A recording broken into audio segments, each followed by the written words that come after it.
Hello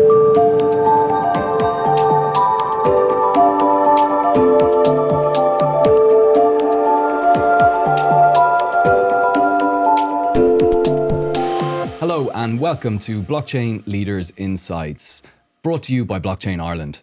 My name is Lory, Kehoe, Chair of Blockchain Ireland, and today I'm joined by my co-host, who is the Chair of the Technology Working Group, Gonzalo, Faura. Thank you for having me. Fantastic to have you with us, Gonzalo. In today's episode, we are getting more technical, and no better way to do that than having one of Ireland's leading experts in the blockchain space. I'm really proud to have John Woods, who is the CTO of Algorand Foundation, with us here today. John. Thank you so much for having me. I'm very flattered by that introduction. Great to be here with you, Lory. Fantastic. So, look, let's jump straight into this. Look, John and I obviously know each other for probably too long, according to John. But John, we'd love to learn a little bit more about you. Maybe starting off, how did you get into crypto and blockchain? Well, you hired me, Lory. Not true. So I guess, you know, I've always been a geeky kid. I have an engineering degree. I've always been a software engineer, someone who's tinkering with things. But I guess in the latter part of my career, I was working at the Irish Central Bank as a solution architect. And the Irish Central Bank, of course, is the regulator in Ireland. And I was working there in my capacity as an architect, where my job was really to work on technical enhancements to the internal computing systems of the central bank.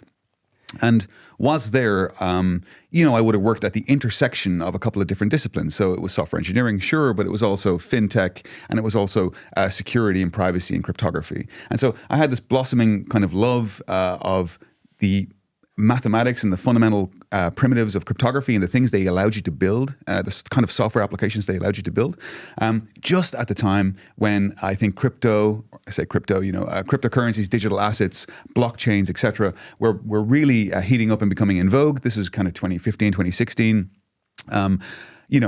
Initially when it launched in 2011, 2012, 2013, these things were quite nuanced. People didn't really understand them, but business was starting to grow around the digital asset space. And that's when I met you and I had my first job in crypto working at ConsenSys. And just to go back for a second, what was life like working in the central bank? People are probably curious, right? It's, sure. Civil service. What was your experience like? Yeah, I think it was quite interesting. I certainly learned a lot, and on my CV, it is an important part of the story of where I came from.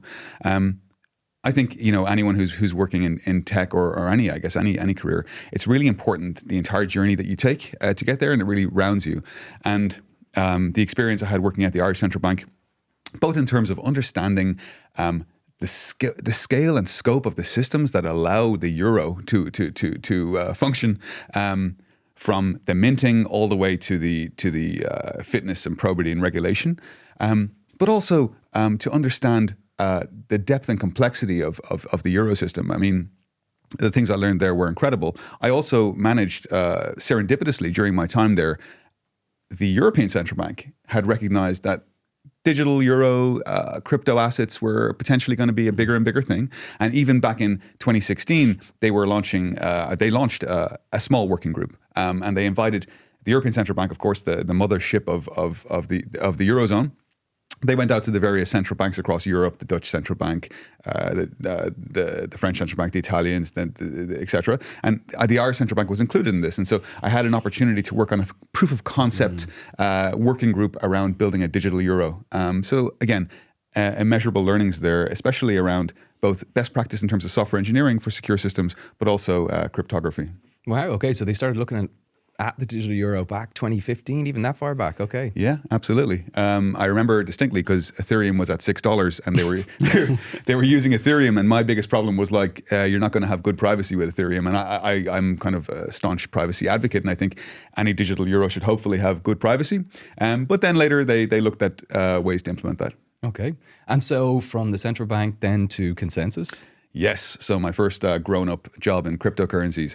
And of course, ConsenSys is, I guess, at the time, and maybe still is, the leading Ethereum blockchain studio. They build enterprise-grade apps and products around Ethereum, which is, of course, the leading programmable blockchain.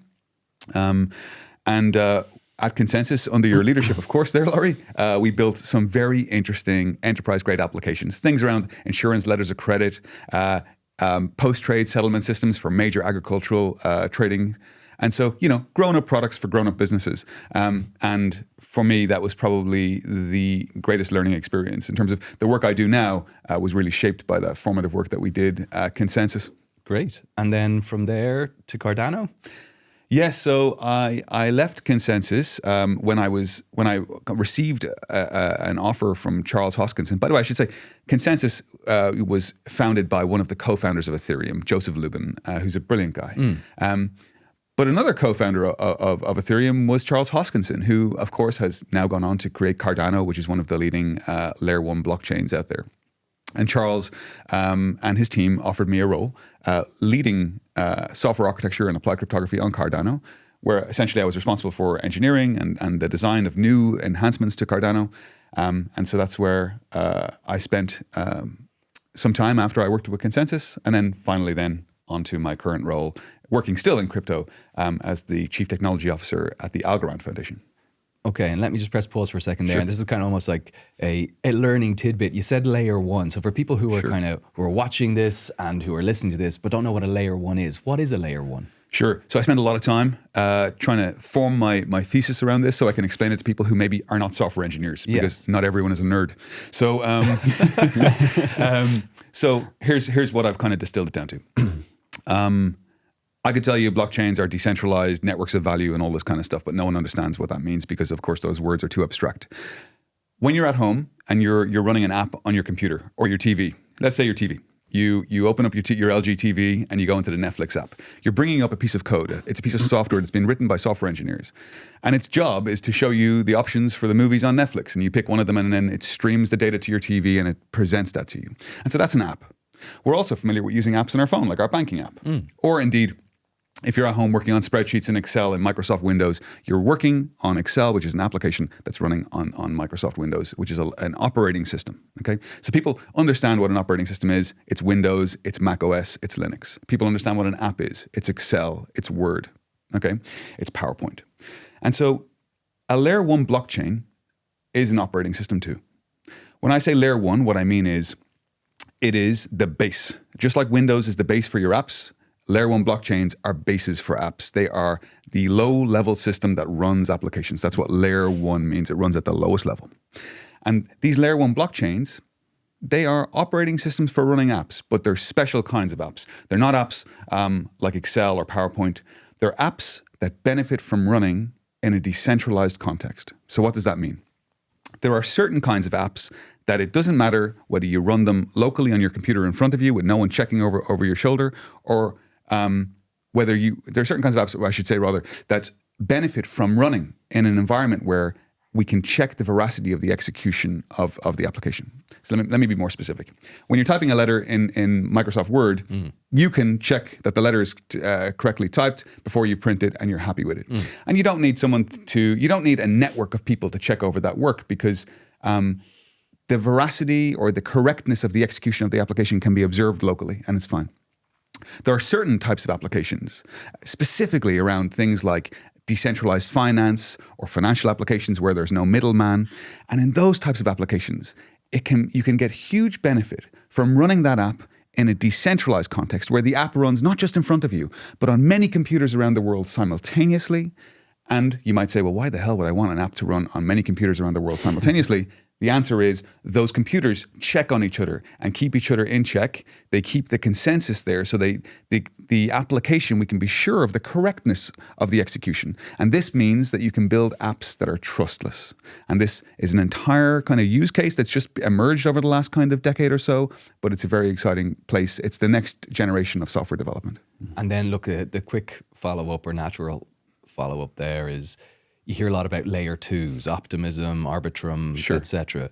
So what is a layer 2 and how is it different to a layer 1? Sure. I was chatting with Gonzalo just earlier about it. And so, I think when people think layer 2s, what they really think is a scaling solution. It's how can I've got this operating system, this blockchain operating system. It's just like your computer at home. It can only run so many apps at the same time. before it starts getting really slow and you have to restart it. People are probably familiar with that. Blockchains are the same. They can run so many apps before they start kind of running out of space and running out of the ability to execute programs. And so what layer 2s really do is they help run more applications in an abstracted way, so that the blockchain can scale out to service more users at the same time. That's the primary function of layer 2s. But as Gonzalo mentioned earlier, there's actually an interesting movement in layer 2s where rather than just helping the layer 1 scale, they are starting to do specific unique use cases. Maybe, for example, in relation to privacy or execution of contracts in a private way. Maybe, for example, in terms of running AI or ML type code. So there's things that they do other than scale, but primarily the arbitrums of this world help layer 1 scale. Got it. Back to what you were saying about the layer 1 being the Mac OS or the Windows. That's the beauty of decentralization, that you have your Ethereum, which could be the same, or your Algorand, but you can build on top of that. Anybody can build on top of that without having to ask for permission. You would never see that on the App Store. Right. Absolutely. It's very true. There is no app store in these decentralized operating systems. Maybe there is a place though for some kind of community policing, because of course, just like apps you run on your computer, you want to make sure they're safe before you interact with an application, so that you don't lose your money or you don't lose your data or whatever. And so I do think that there's a place maybe for some kind of curation around reputation of these applications, because as Gonzalo says, these blockchains that we're speaking about, these programmable blockchains or platforms for execution of code. And by the way, we call an app on a blockchain a smart contract, but I just think of it like an app, because I don't know, we don't need this extra terminology of smart contract. We call these apps smart contracts. They are permissionless, and so anyone can fire ahead and run one. And so this brings, concerns around security. You got to make sure you're interacting with the right stuff. Mm-hmm. Okay, going back before I kind of took us down a different road there for a second. What is the Algorand Foundation? Sure. So the Algorand Foundation is the nonprofit foundation where I work. I'm CTO there. CTO is an executive position within a company, and my job really is to focus on all things tech, make sure that we're chasing after the right cars. And so I set the tech strategy, the types of things we're going to be doing, both working with our sister company, the Algorand Technologies, which looks after the engineering of the actual blockchain itself, but also quite tangibly on some tech products at the foundation. So, for example, I look after the development, we look after the development of the dev tools. So when you want to build apps for Windows, you use Visual Studio. When you want to build apps for Mac OS, you use Xcode. And when you want to build apps for Algorand, you use AlgoKit. And so AlgoKit is the product that I and the team work on to make it easy for people to build their apps on these blockchains. Got it. And can you tell us more about, let's say, your day-to-day, or what does your normal week look like? Sure, absolutely. As the CTO. Yeah. So, okay, so I would say, but I should actually give people a little bit of extra context rather. The Algorand Foundation, its job is essentially to promote Algorand, to see it adopted, to disambiguate it for people so that people understand what it is and how they can get involved in using this technology. And of course, we have we custody a portion of the treasury, so the coins or tokens of the network are worth a lot of money, and we hold those tokens or coins, and we direct them towards certain purposes. So we invest in certain things to help the ecosystem grow. And so, really, we're stewards of the project and shepherds of the treasury. In terms of, as you were mentioning, Gonzalo. My day-to-day or week-to-week is actually rather dynamic, as it was in ConsenSys and Cardano, I suppose. There's a kind of a startup vibe to where I work. And so, I mean, formally, the kind of lines that report into me are kind of research and development, cryptography and engineering, DevRel, which is the folks that work with the community to make sure that they're developer. It stands for developer relations, and these are engineers that will work with people who are trying to build on Algorand to make their life easier, to help them with the code, to help them be successul. There's a lot of infrastructure because, of course, these networks are really just apps themselves running on computers, and so we have to maintain the globally decentralized network, and we have people who monitor that for health and make sure it's okay. And then, indeed, I have a product division that looks after the dev tools. So I'm across all of these different things. But day to day, it's incredibly varied. What I'm doing, great opportunities like this, where I get to speak to people like yourself, Lory, to educate folks on the benefits potentially of these types of operating systems like Algorand, or indeed whether I'm at a lower level in the code, actually pushing forward the state of the art in terms of the technologies we're working on. It's really quite a varied job. And I guess unlike maybe CTO would be at a larger firm, like if you're CTO in a Google or an Apple or something, I guess my job is really quite varied on a day-to-day basis. How does Algorand differ to other blockchains, to other layer ones that we were talking about? Sure. I think this is interesting, right? This is a really interesting question, because when you and I first started working together, it was basically just Ethereum, Monero, maybe one or two others, Bitcoin. And it was quite clear to me that this blockchain did this, that blockchain did that, and they all had a market position, I felt. Now, it's really quite convoluted. Like you go onto if you go to a website that lists all the blockchains and how much they're all worth and what they're all about, I mean, there's hundreds of them. There's thousands of them, but there's hundreds that are even relevant. And so yeah, it really is. It is interesting. I think one of the toughest things for consumers or for retail or for even engineers that want to maybe leverage one of these decentralized technologies in their application. Because, by the way, from an architectural point of view, I actually feel that blockchain is not the whole story. Any computer application that's sophisticated and services an enterprise need, blockchain will be one of the components within that stack. It's not going to be the only component in that stack. You're still going to have a web front end. You're still going to have a back end running on Amazon somewhere potentially. You're still going to have elements to the system that are not blockchain. But blockchain injects a certain virtue in the application build, because it allows you to achieve decentralization, self-sovereignty, and other properties that are just not possible to achieve without blockchain.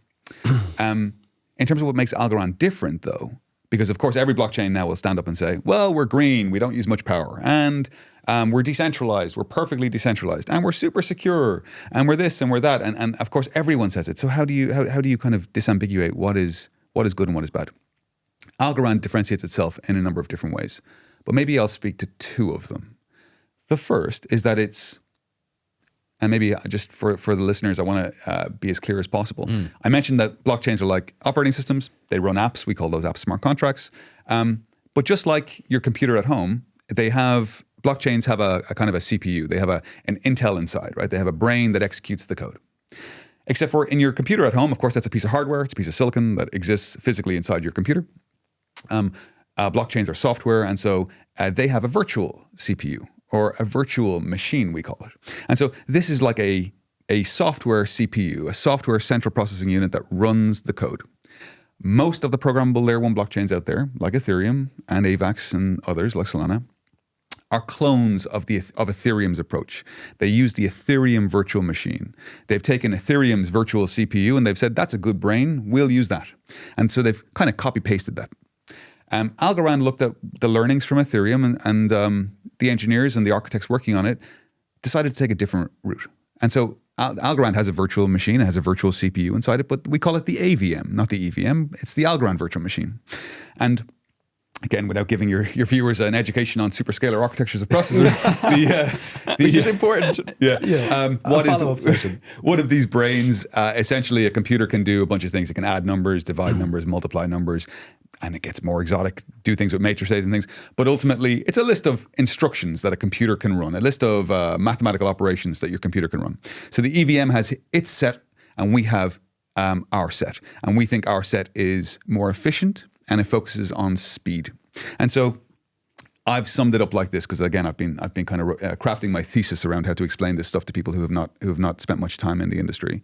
The AVM is the Apple silicon of virtual machines in blockchain. It is just like Apple silicon inside the latest MacBooks and the latest Mac computers. It runs fast, it runs clean, and it runs cool. And so I like to think of the EVM, the Ethereum virtual machine, as the x86 or Intel of the blockchain world. Nothing wrong with it, pretty great. And its compatibility and it's supported in a broad context. But ultimately, it's that first generation technology, and Algorand is the next generation. And may I say that I mean, we always have the trilemma, right? Yes. Decentralization, security, and speed. Sure. So if you're focusing on the speed, how do you fare up on the other two? So thank you for that question. It's nearly, that wasn't planned, by the way. That layup, that gorgeous layup that I'm about to smash into the back of the net was not planned. The second thing I'd like to talk about is the second kind of differentiating point is our consensus mechanism, which speaks to Gonzalo's question. And by the way, I want to be authentic about this. We don't have a perfect system. Algorand is not perfect. These the kind of trilemma or triangular problem Gonzalo referred to about as you increase decentralization in your blockchain, as it's more and more secure and more dispersed and there's no one in control, you tend to lose speed because it's not as efficient. If you have a single person making decisions, it's faster than a committee making decisions. And so you're kind of tuning these knobs. As you push this button up, this one kind of goes down on its own. You got to push this one back up and then something else moves. And so Algorand's not perfect. None of them are. But getting to a place where we have functionally decentralized, practically decentralized technologies that are practically fast enough, that can practically yield a value proposition, that's where we need to be. That's the sweet spot. And so the second thing that differentiates us is our consensus mechanism. And so Algorand was invented by a dude called Silvio Micali. He's got a Wikipedia page. You can check him out. He's like the Snoop Dogg of crypto, I like to say. He's like, he was one of the forefathers of modern day cryptography. He invented a whole bunch of stuff like zero knowledge proofs. He's the dude who invented that. Wow. But he also invented another cool thing called a VRF. Now, VRF is an acronym. It stands for Verifiable Random Function. Now, for those of you who are trained in cryptography, this is essentially an asymmetric HMAC function. But for those who are normal, it is basically a mathematical function that runs a little bit like one of those things in Las Vegas. You know those kind of like slot machines in Las Vegas? You put in a coin, you pull the lever, and the fruit machine goes, and then it comes out with kind of a display. And you either win or you don't. And so this VRF primitive that Micali, our founder, invented, because he's a mathematical genius, allowed us to build a consensus mechanism. And by the way, at the heart of all blockchains, the secret sauce is this consensus mechanism. How do I make sure that the apps that are running in a way that everyone agrees, where we can be sure of their correctness or the veracity, as I called it earlier on, but doing so in a way that's quick? So this VRF function, and this is a little bit technical, but what it lets us do is look at all the computers that are running Algorand in the whole world. Okay, there's thousands of them. And deterministically, but probabilistically, so what I mean by that is with the ability to verify we picked the right person, but not being able to predict ahead of time who that person would be, the network autonomously picks one of the computers in the network to compute the next block in the blockchain, to verify the transactions and run the code inside that block, and to cement it into the blockchain. And critically, and probably the biggest differentiating factor between Algorand and these other blockchain networks is finality. And so when you run apps on your computer at home, they run and they end. And you turn your computer off and it's done. And you don't have to worry that the computation maybe will be rolled back or undone. With blockchains, they are public and they are global.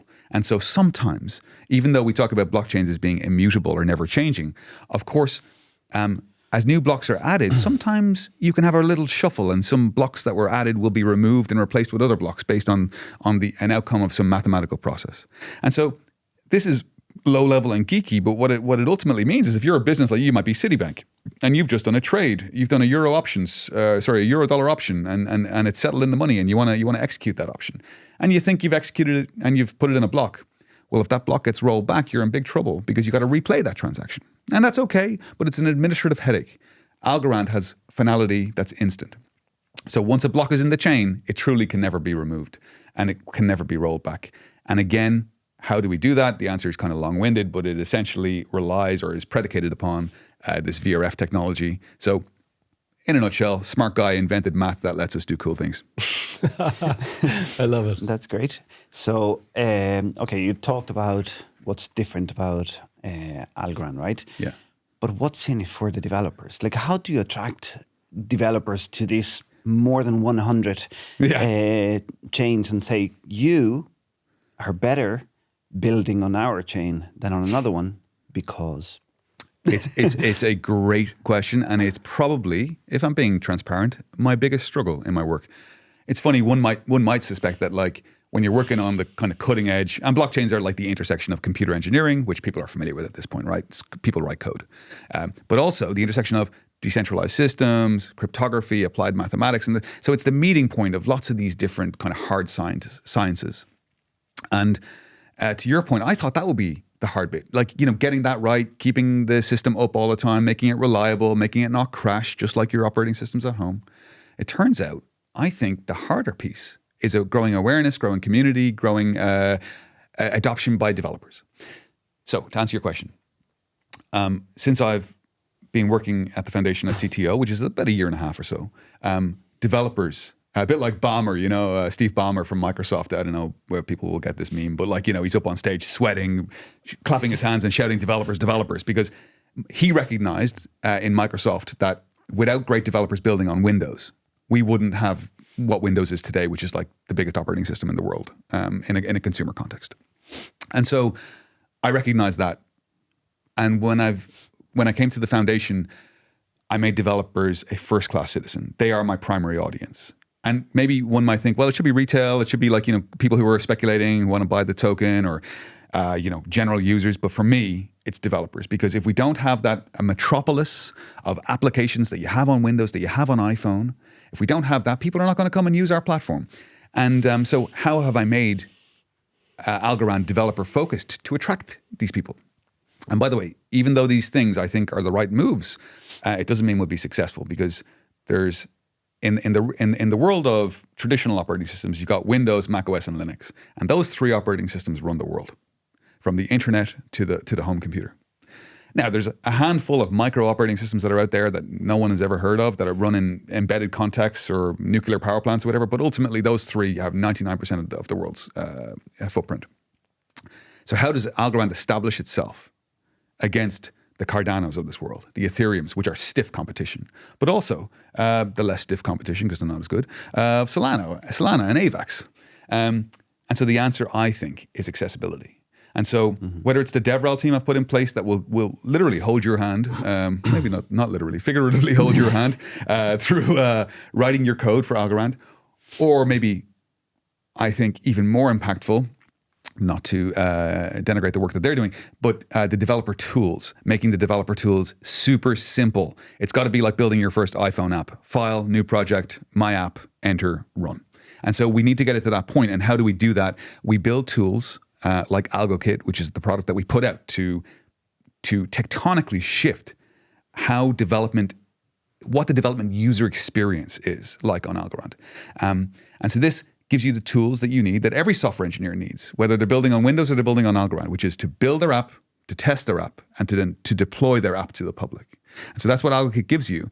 And we've just launched, again, one of the most important upgrades to AlgoKit, which is that we're changing the programming language of Algorand. It was a language called Teal. Teal is low level. You haven't heard of it, of course, because it's so small. Teal was tough. It was a language that isn't taught in universities. People don't know it unless they're in the industry. We're replacing Teal with Python. And Python is a language that I think most people will have heard of if they've any experience in software. It's it's the most popular programming language in the world by a lot of metrics, and it is very accessible. And so by making Python the canonical standard programming language for Algorand, the way a developer articulates their use case or their business process flow, they code in Python now. And this does a couple of things. One, it makes it much more inclusive. So, everyone is taught Python as an early programming language in universities. It's very accessible. The syntax is very easy. And now everyone who knows Python can now write smart contracts for Algorand or write apps for Algorand, including all the machine learning guys, because that's what they use, the AI guys. But secondly, and maybe even more important, it reduces go-to-market costs. And I think sometimes we forget as technologists that the world is a business, and people who choose to build on apps on Algorand, they have to pay engineers to write that code. Like they come up with a great idea, but you gotta make it sustainable for them. And so hiring an engineer who knows a very specific programming language is extremely expensive. Hiring an engineer who maybe knows Python, which is much more mainstream, tends to be a lot cheaper. And so not only does Python make Algorand inclusive, but it also reduces go-to-market costs and maintenance costs for applications. So you're basically onboarding all the Python developers out there that have no knowledge of blockchain. You're bringing them on, right, and allowing ChatGPT to code for you. Right. Yeah. that is literally the plan. It's my grand master plan. And what's interesting is even if you take Ethereum, okay, as the market leader, right, in blockchains, it has a language called Solidity. And Solidity is pretty much JavaScript, and JavaScript is pretty mainstream, of course, but it's still Solidity, and it's still different. When you're writing in Python for Algorand, you're writing in Python. You don't have to do some weird version of Python. It's just normal Python. And so, yeah, Gonzalo, that's it, man. For me, it's like the way we hopefully stand a good chance of gaining meaningful adoption is by making it easy for developers to realize and reduce costs. Great. Okay. Now, kind of switching gears a little bit. If I'm not mistaken, there are a few Irish leaders within Algorand Foundation. Yes. How did this come about, or is it just chance? So I think it's an interesting one.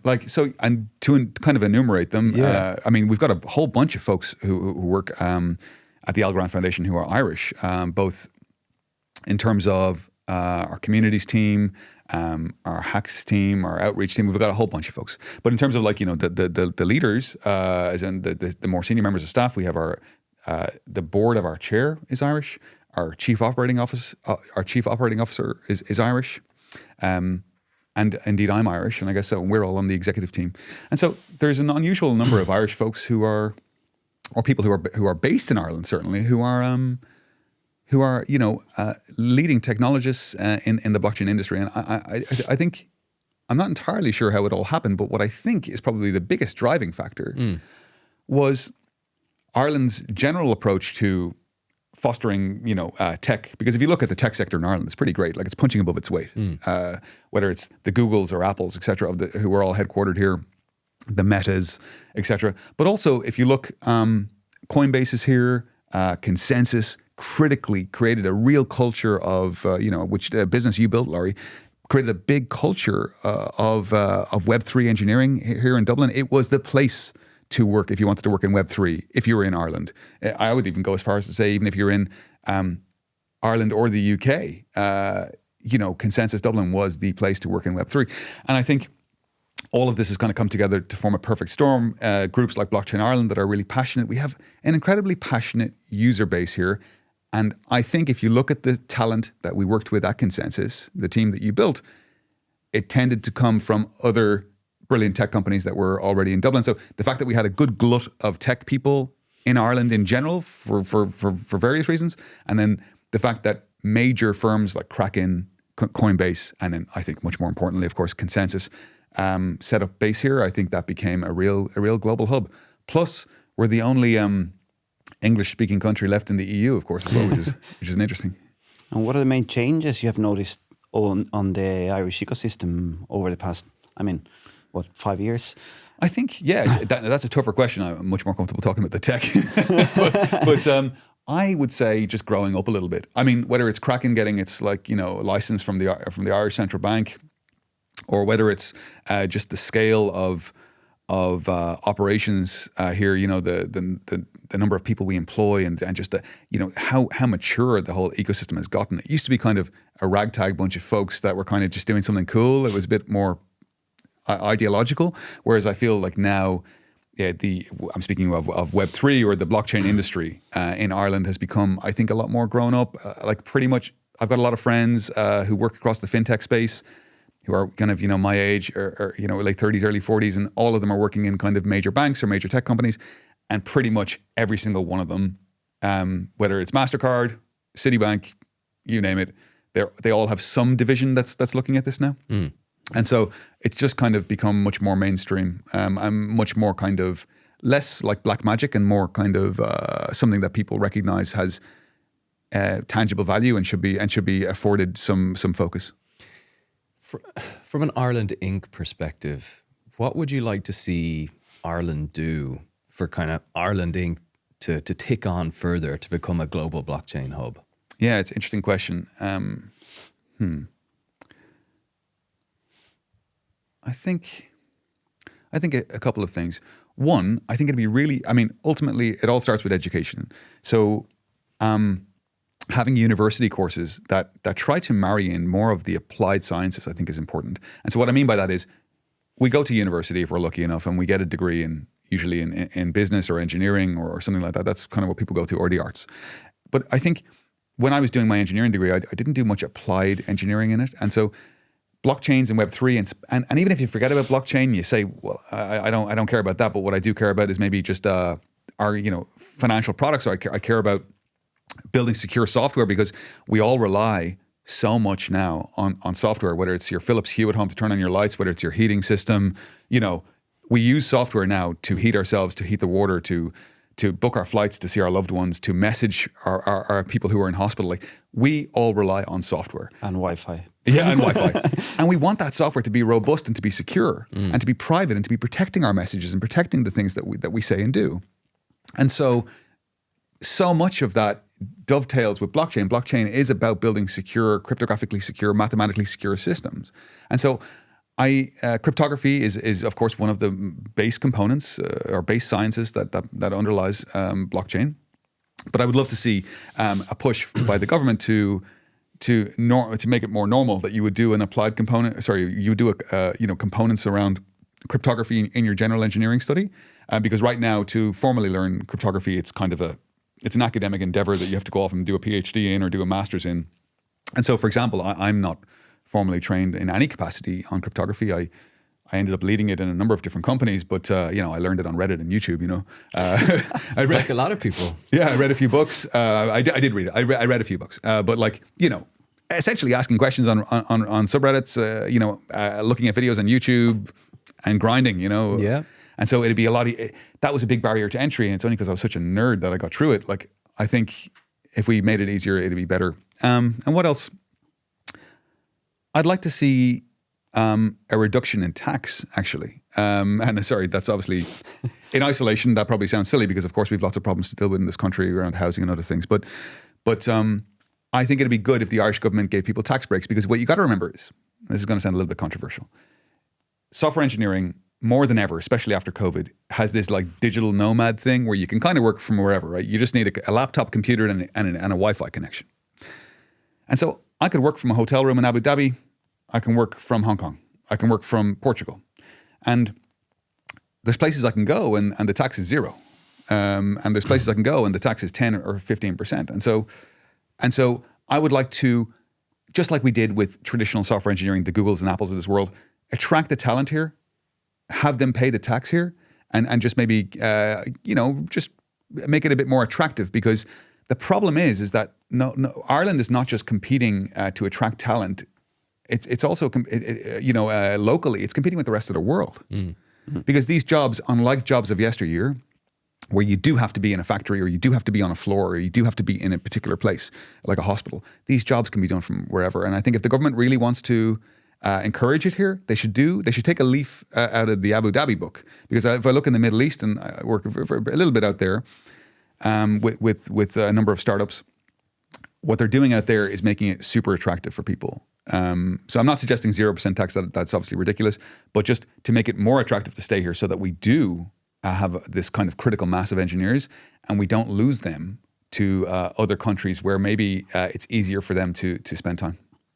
Great. So let's step away from Ireland for a second, and I would love to hear your thoughts on the big trends in blockchain Web3 for 2024. Yeah. Well, I'm not going to give out all my tips now because I wouldn't want my bag to be affected. But no, I'd say let's see. So this is a tough one, right? Because it's like one that comes back to bite you if you're wrong. But what are the trends? I would say the two that stick out to me. I mean, there's lots, right? There's lots that people are talking about, but interoperability is a big one. So, a lot of these blockchain operating systems, as I call them, they're kind of siloed. If your app is on one, it's not talking to apps on another one. And of course, people will be used to playing a game on the PlayStation and also playing, and someone else is in that game who's using a PC. And so we need to have interoperability between these platforms. We need to be able to send messages between them. And I think there's a lot of good work going on in standardization. Folks might know ISO standardization. It's how we have standardization around how food is shipped and how medicines are handled and other things like that. Of course, there's standardization around traditional computing. As an example, how the internet works. That's all standardized. And so these blockchains are so new that there's standardization has not emerged yet. We don't have those rigid standards that everyone adheres to.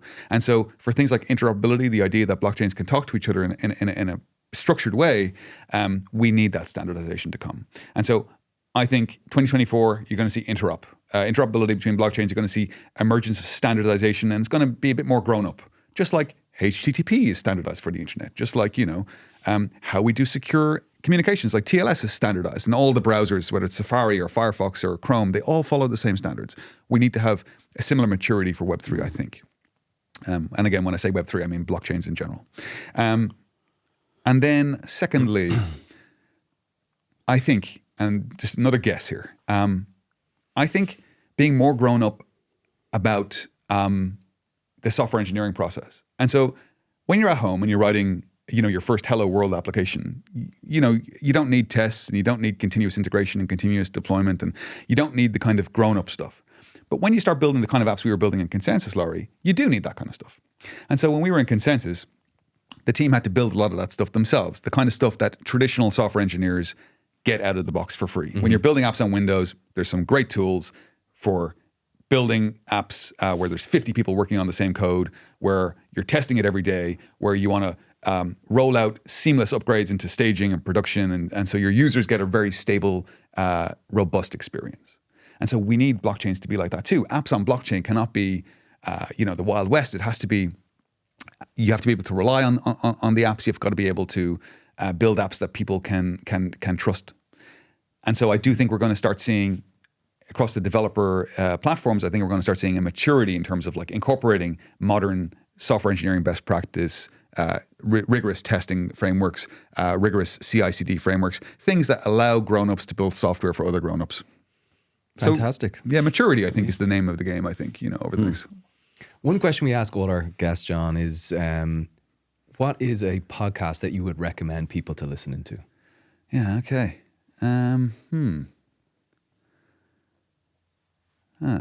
There's a couple. Other than this podcast, of course. Naturally, yeah. I think the two geeky ones I like are Security Now with Steve Gibson, who is an older gentleman. I think he's in his late 60s to early 70s, but he's brilliant security and engineering mind, and he has a lot of insight into the latest goings on in the computer industry around security breaches and stuff. And I think you got to be more and more aware of this, because as we become more and more dependent on computers, we have to protect our digital identities and our digital selves. Another one I really like, which is a bit more easy listening, is Darknet Diaries. A lot of folks have probably heard of this one. It's kind of like the dark side of the web, and who's murdering who, and who's hiring people with Bitcoin to kill people and stuff like that. And there's another for lighter stuff. My Dad Wrote a Porno is a very funny podcast about someone's dad wrote an erotic novel, and it's very funny. Okay, there is the eclectic mix if ever I heard one. John, if people want to follow you and Algorand Foundation, where do they go? Yeah, sure. So the website is algorand.foundation, which is a very long TLD, I suppose. And I'm on Twitter at, my at is John Allen Woods. So JohnAlanWoods. And so if you follow me on Twitter, you get the latest and greatest news about Algorand. But I would just finish by saying, maybe from my point of view, Algorand is cool, but there's lots of great blockchains out there, and I encourage people to go out and learn about the technology, because separate to me shilling Algorand to you, I think it's important that people understand this next generation of software, and I think it's something that's going to grow a big industry, and there's going to be lots of opportunity in it for people both to work and to use the applications. On behalf of Gonzalo and I, a big thank you to John Woods, who is the Chief Technology Officer with Algorand Foundation. We really hope you enjoyed this episode today. As always, when speaking with John, I end up learning not one thing, but several things. But certainly a couple of things that I took away from today. So I guess number one, why and how blockchains work. Great to hear from a technologist on that. Secondly, I guess what makes Algorand different to other blockchains that are out there? And we're going to be looking into a bunch of them over the course of this series. And then thirdly, I think from an Irish perspective, the importance of education, but also to look at the tax environment in order so that we do remain competitive and continue to attract talent into Ireland. But then definitely one quote that I've got to paraphrase, John, with in relation to the Algorand founder, which was, a smart guy invented math that lets us do and build cool stuff. So I think that is a fantastic quote. So again, a big thank you for watching and listening. Next time around, we're going to have a very special guest and we're going to delve into the area of policy and the role of policy in making Ireland a global blockchain hub. Thank you again for listening and see you next time.